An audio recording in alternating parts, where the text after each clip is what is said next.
Hello viewers, আজকে আপনাদের এমন একটা বিষয় সম্পর্কে জানাতে যাচ্ছি, হয়তো অনেকেই জেনেছেন বা অনেকেই জানেন নাই। সম্প্রতি বিজ্ঞানীরা নাকি আকাশে বিল্ডিং বানানোর গবেষণা চালাচ্ছে, কিন্তু আমি মনে করি পৃথিবীর অতীতে বিজ্ঞানীরা সকল কাজে শতভাগ না হলেও 70 থেকে 80 ভাগ সফলতা অর্জন করেছিল। কিন্তু এবার বিজ্ঞানীরা যে ধরনের কাজ হাতে নিতে যাচ্ছে, এটাতে সফলতা হওয়ার সম্ভাবনা খুবই কম।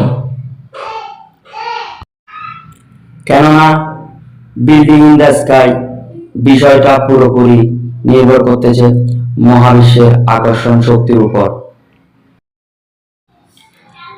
আর অতীতে বিজ্ঞানীরা আকর্ষণ সম্পর্কে যা গবেষণা করেছে ও জেনেছে তা ছিল ধারণা মাত্র।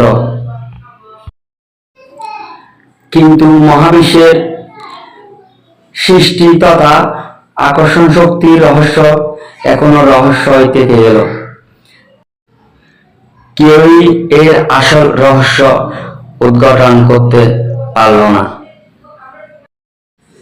তাই বিজ্ঞানীরা এই কাজ করতে গেলে তাদের বড় বড় চ্যালেঞ্জের মুখোমুখি হতে হবে, যা অতিক্রান্ত করে যদিও এই কাজ করে ফেলে, তাহলে পৃথিবীতে নেমে আসতে পারে বড় বড় বিপর্যয়। এই বিল্ডিং ইন দ্য স্কাই এর কারণে মহাবিশ্বে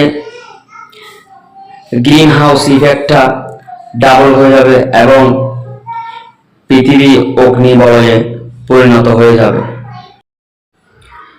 পৃথিবীর বাতাস এত উত্তপ্ত হতে থাকবে যে সমুদ্রের পানিও উত্তপ্ত হয়ে যাবে এবং সমুদ্র আমাদের দিকে ঠেলে দিবে বড় বড় টর্নেডো, ঘূর্ণিঝড় ও শিহরণ।